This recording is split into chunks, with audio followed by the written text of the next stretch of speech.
Well, hello there. How is everyone? I hope you're all well. On this, what day is it? Wednesday. It's Wednesday.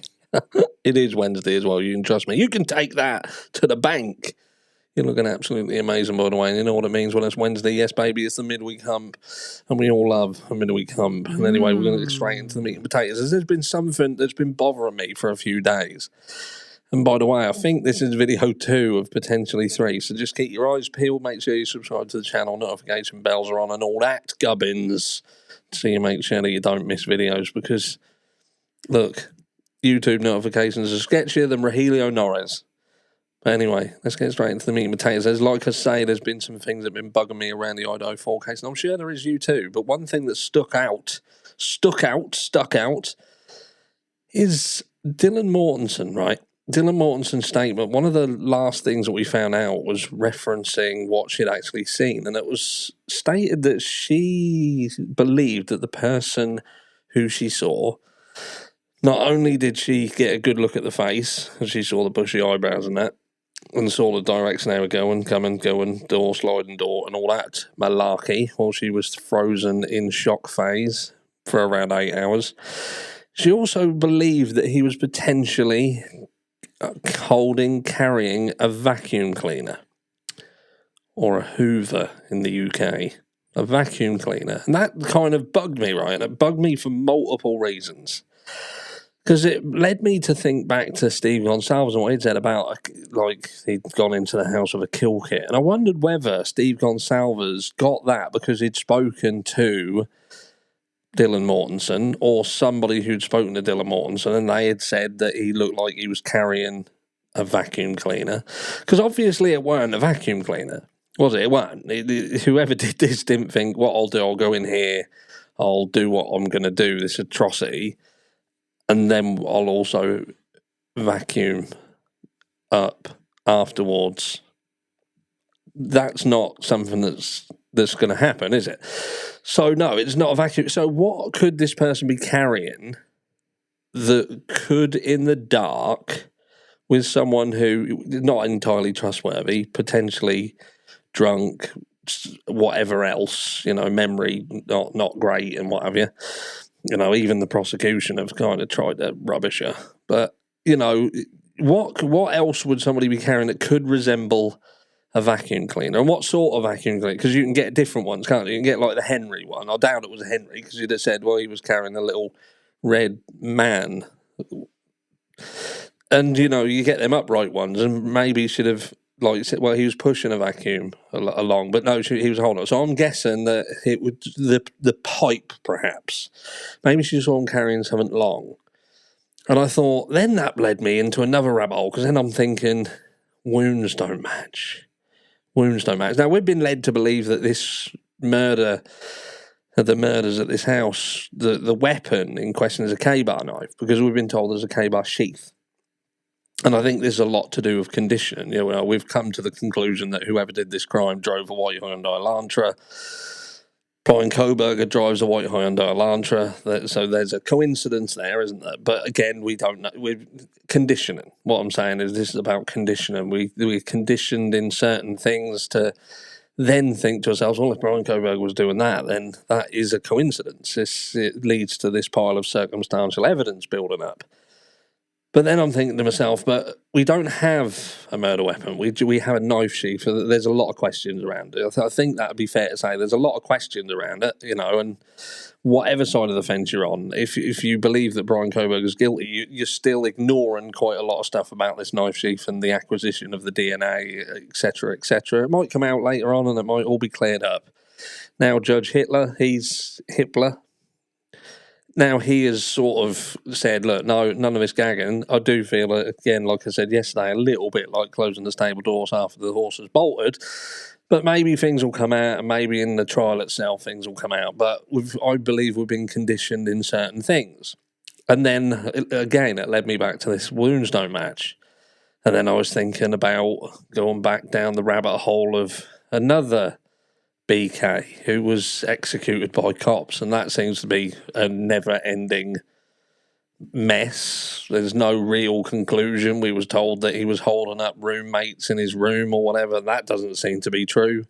We've seen body cam footage of the day that doesn't. There's just something about that footage that I don't 100% trust. The whole story just seems a little bit suspect. But his friend, he sort of said that this other BK, he had a penchant, if you like, for bladed implements like machetes and such. And I thought, in the dark, which, and what I'm not doing here is I'm not saying that that's this person did this crime. I'm just saying that could something like that, in the darkness, if someone's holding it, carrying it down by the side or walking with it in a certain way, could that be mistaken for that? Because obviously I'm thinking to myself, this individual isn't surely going to think, oh my God, I've just seen someone and they're carrying a massive machete, I'm going to go back to bed. But you might see someone walking around the house at night and they're carrying a Hoover. That's not threatening. So you'd probably be a lot happier to go in your room and just go to sleep, because you've heard someone say, don't worry, I'm here to help. You've seen someone with a Hoover and you've kind of put two and two together in your head and you've just thought, well, I've just seen someone who've come to tidy up. So you feel safe, and that kind of then explains the 8 hours, because there's nothing to be scared of. You're not going to be scared of someone who just come around to clean. But could that have been mistaken for not a little sort of 7.5-inch sort of K-bar, but a much longer, much larger weapon, implement, golf club even, something like that? I don't know. But it's all of these things, all of these questions that need to be answered, because, I think to myself, if Bryan Kohberger enters into this house, right, so he drives from his, he goes over, what we know is that Bryan Kohberger didn't have any evidence found on him. There was no DNA found at his home, nothing found at his parents' home, nothing found in his car, and they tried, and they didn't find anything. So you think to yourself, we've got a very small period of time, we've got an atrocious act, we've got seemingly done quietly, because the surviving roommates didn't really hear a lot, even though the house seemed to be made of cardboard, pretty much like the one they're going to use in court. But so noise would have travelled, and I know they're trying to push that they're all asleep, so that would have kind of made you believe that that's why it was quiet. But then we hear that that's not really the case, that they weren't, that there was one hell of a fight. This isn't like 1930s, is it, when they done like the silent movies? There would have been noise, wouldn't there? There'd have been stuff to hear. So I think, would he have been carrying something to help him, like a bag to put everything in? And then we've gone through the mechanics of that. You've gone through this massive, great fight. You've gone to walk out, but have you stopped and took all your clothes off and stuffed them in a bag, then chuck the bag in the car? But then if you're covered in sort of claret, you've got that on the bag, and then you chuck the bag in the car. Because remember, DNA is only minuscule, microbe, tiny, teeny. You can't even see it. That's how small it is. But there was nothing in the car whatsoever. So it couldn't have got on the outside of the bag in the house. If he was carrying it and all this was happening, would it have gone on there? Even perspiration contains DNA. Did you know that? So I just wonder what she actually saw.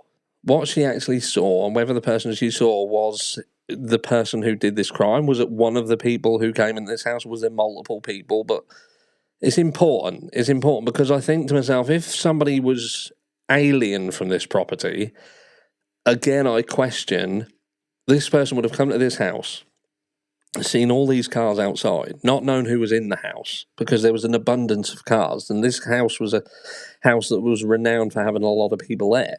So even if they'd have been watching the house previously, what would they have seen? Especially on a football night, because this was Davis University versus, Idaho University, football day, loads of people out and about. So you see loads of cars, but you decide to go in there. You don't know whether the doors are open, they're locked, the outside door is unlocked. Maybe you're just lucky. But I think to myself, would somebody have then taken something into the house to perhaps open the doors? So it could have been a crowbar that she saw, not a vacuum at all. I don't know. But again, it's just these rabbit holes that you find yourself going down, and the credibility of it all, and what does it mean? But the kill kit, did Dylan Mortensen witness this person walking around the house with a vacuum cleaner? And when she heard "I'm here to help," was this part of the cleanup crew? Or were they carrying someone else? And was this person carrying something, some other implement involved in this crime? Were there indeed multiple weapons? Was there multiple perpetrators with multiple weapons? Let me know down below what you think. Have you thought about it, or is it just me? Love you all. Mwah.